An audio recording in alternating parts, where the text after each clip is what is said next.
Halika. Upo ka. Kayo po, nanay ko.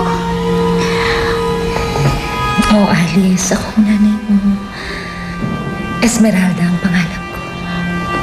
Papa, Nagkaroon ng kaguluhan sa lugar natin sa sitio Gaway-Gaway noon. Napawalay ka sa amin ng tatay mo.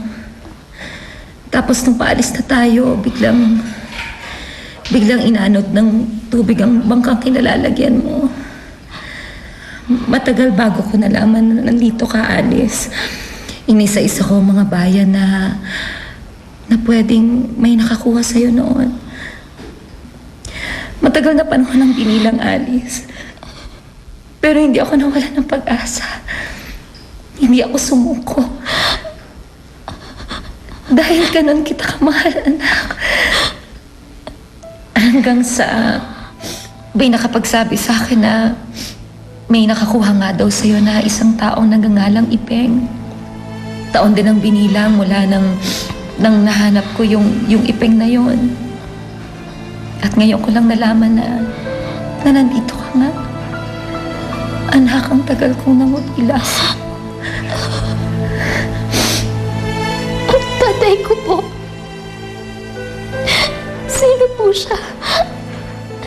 Nasaan po siya? Wala na ang tatay mo. Nagkasakit kasi siya eh. Dala ng sobrang kalungkutan sa pagkawala mo. Pero anak, huwag kang mag-alala. Mawawala din ang lungkot, sakit ng kalooban mo. Tulad na lang ng pagkawala ng sakit na nararamdaman mo sa balat mo. Hindi ba't ako nakapagpaalis ng sakit na yan? Dahil akong iyong ina. Yan ang patunay na may relasyon tayong dalawa. Anak,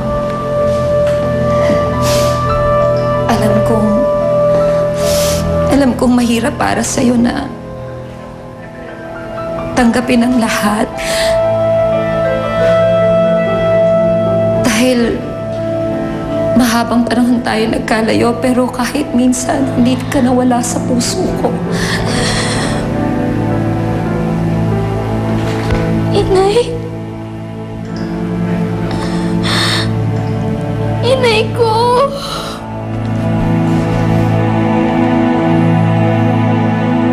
O ayan, kailangan lang wag mabasa ang sugat niya. At kailangan lang gasin nyo ito ng pinakuluan ng dahon ng bayabas. Bibigay ko na rin sa itong antibiotic na inumin niya para gumaling ang sugat niya, ha? Salamat po, Nurse Alpha. Sige, aalis na ako. Sige po. Maraming salamat po. Sige, hayaan na natin siya magpahinga.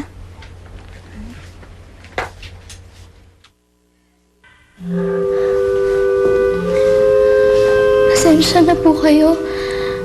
Medyo naguguluhan pa rin po kasi ako sa nararamdaman ko eh. Matagal ko pong pinangarap na makilala at makasama ka. Pero ngayon nandito ka na, hindi ko makapaniwala. Naiintindihan ko na. Nakakahiya po pero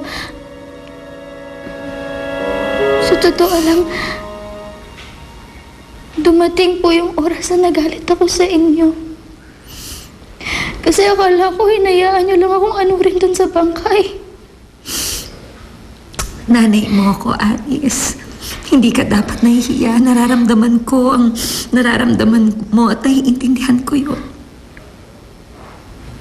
Kukunin niyo na po ba ako? Oo, Alice, kukunin na kita. Pero sabi ni Miss Kasimsiman, meron pa daw hinihintay ng mga papeles bago kita makuha. Pero huwag kang mag-alala. Habang hinihintay natin yon, dadalawin kita ng madalas. Maraming salamat. Inay.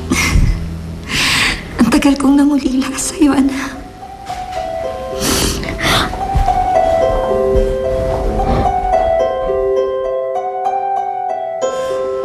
Bakit ganon?